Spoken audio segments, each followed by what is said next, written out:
Hi hello ನಮಸ್ಕಾರ.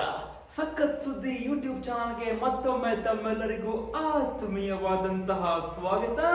ನಾನು ಸಾಯಿ ವಿನಾಯಕ.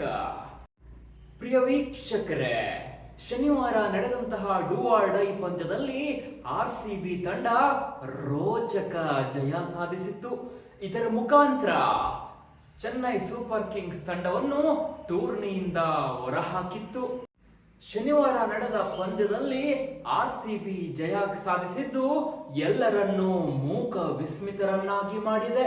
ಯಾಕೆ ಅಂದ್ರೆ ಮೇ 3ರಂದು ಅಂಕಪಟ್ಟಿಯಲ್ಲಿ ಕೊನೆಯ ಸ್ಥಾನದಲ್ಲಿದ್ದಂತಹ RCB ತಂಡ ಪ್ಲೇ ಆಫ್ ಗೇರಿರುವಂತದ್ದು ಎಲ್ಲರಿಗೂ ಸಹ ಸಂತೋಷ ತಂದುಕೊಟ್ಟಿದೆ.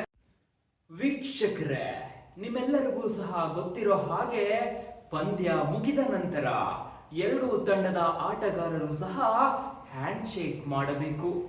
ಆದರೆ ಶನಿವಾರ ನಡೆದಂತಹ ಪಂದ್ಯದಲ್ಲಿ ಸಾಲಿನಲ್ಲಿ ನಿಂತಿದ್ದಂತಹ ಮಹೇಂದ್ರ ಸಿಂಗ್ ಧೋನಿರವರು ಹ್ಯಾಂಡ್ ಶೇಕ್ ಮಾಡದೆ ಡ್ರೆಸ್ಸಿಂಗ್ ರೂಮ್ ಕಡೆಗೆ ತೆರಳುತ್ತಾರೆ. ಮೊದಲಿಗೆ ಮಹೇಂದ್ರ ಸಿಂಗ್ ಧೋನಿರವರು ಸಾಲಿನಲ್ಲಿ ನಿಂತಿರ್ತಾರೆ.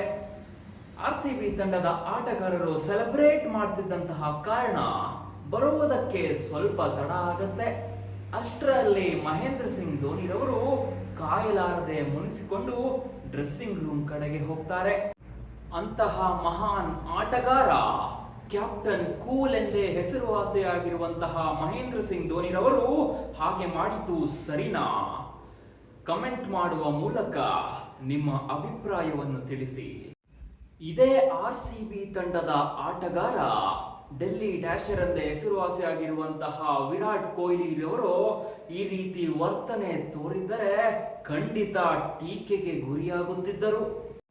ಆದರೆ ವಿರಾಟ್ ಕೊಹ್ಲಿರವರು ಇದ್ಯಾವುದನ್ನು ಲೆಕ್ಕಿಸದೆ ನಂತರ ತಾವೇ ಖುದ್ದಾಗಿ CSK ರವರ ಡ್ರೆಸ್ಸಿಂಗ್ ರೂಮ್ಗೆ ತೆರಳಿ ಧೋನಿಯವರನ್ನು ಭೇಟಿಯಾಗಿದ್ದಾರೆ.